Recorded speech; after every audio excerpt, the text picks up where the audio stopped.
दोस्तों 10,000 income tax notice issue हुए हैं अभी पिछले 3 दिन में। फाइनेंशियल ईयर 17-18 AY 18-19 सेक्शन 148 ए के अंदर। आज की वीडियो उसी में है। ये नोटिस इस समय क्यों आ रहे हैं, लोगों में बहुत कंफ्यूजन है। मेरे पास फ़ोन भी आ रहे थे, कमेंट भी आ रहे थे कि जनरली मार्च में आते हैं, अब क्यों आ रहे हैं, सेक्शन क्या कहता है। और बजट के अंदर बहुत ही अच्छी चीज़ आई है इनकम टैक्स असेसमेंट को लेके, जहां पर अब 10 साल तक केस नहीं, सिर्फ 5 साल तक ही केस खुलेंगे। दोनों चीज़ें मैं आपको आज की वीडियो में बताऊंगा और ये बताऊंगा कि आपके पास नोटिस अगर आ गया है 148 का अभी और 31 अगस्त तक आना है तो आपने करना क्या है। मेरे चैनल पर कंटिन्यू टिके रहे, आखिरी तक वीडियो को जरूर देखें। 148 की बात कर रहा हूं, AY 18-19 फाइनेंशियल ईयर 17-18 यानी कि 1 अप्रैल 2017 से मार्च 2018 तक की डिटेल मांग रही हैं, उसके केस खुलने। 10,000 नोटिस इश्यू हो चुके हैं 18-19 के। मेरे हिसाब से 10,000 या 12,000 या 15,000 के आसपास और इश्यू होंगे। अभी किस इश्यू पर हो रहे हैं? कैश डिपॉजिट है आपका इस फाइनेंशियल ईयर में, 17-18 फाइनेंशियल ईयर में, या कोई प्रॉपर्टी परचेज करिए या सेल करिए और आपने आईटीआर फाइल नहीं करी, या हाई वैल्यू ट्रांजैक्शन थी आपकी। बोगस डोनेशन, सबसे ज्यादा नोटिस इस केस पे भी आ रहे हैं जिन लोगों ने 80G के अंदर बोगस डोनेशन दी थी पॉलिटिकल पार्टी वाली, और फेक क्लेम जिन लोगों ने सैलरी के अंदर रिफंड लिए हुए हैं, और भी बहुत सारे हैं। इनकी लास्ट डेट है दोस्तों 31/8/2024, यानी कि 31/8/24 तक। कौन सा पीरियड? 1 अप्रैल 17 से मार्च 18 फाइनेंशियल 18 AY 18-19। यानी कि अगर आपके पास 31 अगस्त 24 तक नोटिस आ गया 148A का तो फिर ठीक है, आपको प्रोसेस करना पड़ेगा। अगर नहीं आया, इसका मतलब आपका जो केस है 31 मार्च 18 फाइनेंशियल 17-18 असेसमेंट 18-19 तक का केस खत्म। 1 सितंबर 2024 को आप सुकून की सांस ले सकते हो अगर आपके पास नोटिस नहीं आया। उसके बाद इस दुनिया का माई का लाल कोई भी व्यक्ति आपका वो केस नहीं खोल सकता किसी तरीके से। उसके अंदर जो कुछ भी है सब आपका वाइट हो गया। यानी कि 31 मार्च 18 तक की जो भी आपकी ट्रांजेक्शन होगी, उसके बाद कोई भी उसमें इंक्वायरी नहीं कर सकता कैसे भी करके। दोस्तों 1 सितंबर 2024 को अमेंडमेंट आ गई थी, जो बजट आया है अभी 2024 के अंदर, उसमें लिखा हुआ है 1 सितंबर 2024 से जो अमेंडमेंट आई है उसमें टाइम रिड्यूस कर दिया गया है 10 साल से 5 साल का। बहुत ही बड़ी सरकार ने करा। मैंने वीडियो बनाई थी, बहुत तगड़ा ऑब्जेक्शन किया था कि 10 साल का रिकॉर्ड किसके पास होता है, कौन संभाल के रखता है, कितनी हरेसमेंट होती है। आज भी केस चल रहे हैं असेसमेंट या 9-10 के, मेरे पास हैं केस अभी भी। वो कह रहा सर ना तो मेरे पास बैंक स्टेटमेंट है, मुझे अकाउंट नंबर तक याद नहीं है, क्रेडिट कार्ड की स्टेटमेंट नहीं, मैं कहाँ से लाऊं। डिपार्टमेंट तो मांग रहा है, कह रहा है प्रूफ करो, कहाँ से प्रूफ करूँ मैं? डिपार्टमेंट को नहीं मिलेगा। मैंने लिखा भी कई लेटर कि डिपार्टमेंट जी आप मंगवा लो, हमें तो नहीं मिल रहा। वो कह रहा है मैं क्यों मंगवाऊँ, आपका ओनर से आप प्रूफ करो, आप दो मेरे को। क्या कर रहा है? पूरा एडिशन। सरकार को वो, मैंने कह रहा मेरी बात समझ में आई, पर कहीं ना कहीं तो मेरा कुछ छोटा मोटा योगदान तो होगा, शायद हो सकता है उन्होंने देखा हो आम आदमी की परेशानी हुई हो, तो उन्होंने बोला ठीक है यार 10 साल तो नहीं 5 साल का रिकॉर्ड तो आप रखते ही होगे। हालांकि वो पॉसिबल नहीं है, फिर भी चलो ठीक है, आधा तो करा। 5 साल कर दिया। कब से करा है? 1 सितंबर 24 से। तो हुआ क्या, उसकी वजह से आपकी लास्ट डेट बैठ गई 31/8/24। 1 सितंबर से तो लॉ ही चेंज हो गया है ना। जब लॉ चेंज हो गया तो उनको क्या करना था, काम खत्म करने थे। अब क्या कर रहे हैं वो, पूरा डिपार्टमेंट इस समय लगा पड़ा है, धड़ल्ले से फटाफट नोटिस भेजने में लगा पड़ा है। आपके पास भी आ रहे हैं, मेरे पास भी आए कई क्लाइंटों के। अब इसमें एक नई चीज और, यानी कि जो अमेंडमेंट आई है 1 सितंबर 2024 को, जिन लोगों ने फाइनेंशियल ईयर 23-24 के अंदर आईटीआर भरी है AY 24-25 की, ये डायरेक्ट टैक्स कोड जो आया है मैंने व्यू डाल दी है। अब अगले साल से फाइनेंशियल ईयर चलेगा, असेसमेंट ईयर खत्म, झंझटबाजी खत्म। तो इसका नोटिस कब तक आ सकता है? यानी कि जिन लोगों ने आईटीआर भर दी अभी, या जो लोग भरेंगे भी आईटीआर, दिसंबर तक आईटीआर भरेंगे, उसके बाद नोटिस कब तक आ सकता है उनका? 30 जून 2025 तक तो आ सकता है सिक्योरिटी का 143(2) में। इसे बोलते हैं सिक्योरिटी का नोटिस, 1 साल तक चलेगा। या अगर इनकम एस्केपमेंट आपकी 50 लाख से कम है, 2 कैटेगरी होते हैं 148 के, ये 148 का नोटिस है, 148A का।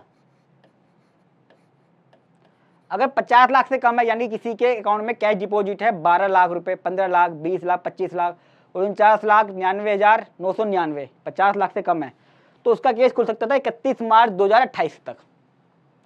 और अगर किसी के अकाउंट में 50 लाख या उससे ऊपर का कैश डिपॉजिट है, यानी कि इनकम स्टेटमेंट 50 लाख या उससे ऊपर है, तो उसका केस खुल सकता है अब 31 मार्च 2030 तक, 5 साल तक। यानी कि 25 है, 25 में 5 साल जोड़ दो असेसमेंट ईयर में, 5 year from end of the assessment year in which return is filed. तो 5 साल ऐड होके 30 है। अगर ये अमेंडमेंट नहीं होती तो ये केस खुल सकता था 25/2035 तक। सोचिए ये, यानी कि 2035 तक जान अटकी रहती सांस कि यार केस कब खुलेगा, केस कब खुलेगा। अब 30 मार्च 31 तक और 1 अप्रैल 30 को वो आदमी चैन की सांस ले सकता है, उसका इस साल का केस नहीं खुल सकता, चाहे कुछ भी हो जाए।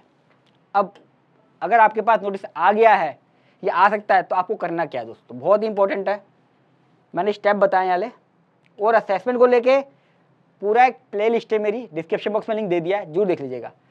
अब दोस्तों 148 का नोटिस आता है, इसे बोलते हैं हम show cause notice, one time reply जाता है इसका कंसोलिडेटेड, यानी कि आपको एक अपॉर्चुनिटी दी जा रही है। अभी आपका केस सिलेक्ट नहीं हुआ है, अभी आपको एक शो कॉज गया, एक वार्निंग दी गई है कि मेरे पास ये इन्फॉर्मेशन है, आपने प्रॉपर्टी सेल करी है, आपने उसे आइटम में नहीं दिखाया है, आप पे कैपिटल गेन बनता है, आपने कैश डिपॉजिट करा है, आपने नहीं दिखाया है, आपने इनकम टैक्स का रिफंड लिया है, सैलरी में फेक डिडक्शन का, क्या करना है आप, वन टाइम रिप्लाई बनेगा। और रिप्लाई हमेशा बनाना है प्रोफेशनल से, सीए से, चाहे सिंपल ही क्यों ना हो। वो रिप्लाई अगर आपका गलत हुआ या आपने कुछ इसमें ऐसा उल्टा से लिख दिया तो बाद में जब केस लगेगा उसने रिप्लाई एक्सेप्ट नहीं करा तो वो आपको देगा 148A का नोटिस देगा 148 के अंदर। तो आपको जब हमारे पास केस कई बार आते हैं, बड़ी परेशानी होती है, आदमी अपना आप ही लिख देता है, सब कुछ उल्टा लिख के भेज देता है इसके अंदर, वो सोचता है कि बहुत सिंपल सी चीज़ है यार, उसे ये नहीं पता कि ये ब्रह्मास्त्र है इनकम टैक्स डिपार्टमेंट का। 148A का 148 सबसे डेंजर सेक्शन होता है इनकम टैक्स के अंदर। उसके अंदर chief commissioner, principal chief commissioner की अप्रूवल होती है। ITO हमेशा कभी नहीं चाहता कि ये केस ड्रॉप हो, ये केस चलता ही चलता है। तो कभी भी शो को उसमें 148 में उल्टे सीधे रिप्लाई ना दें, प्रोफेशनल की हेल्प लें जो 148A के केस कराता हो सीए से। ऑब्जेक्शन जरूर फाइल करें केस लो के साथ, जरूरी नहीं है कि मैंने कैश डिपॉजिट कर दिया तो मेरी इनकम टैक्स की चोरी भी हो गई, ऑब्जेक्शन जरूर फाइल करें।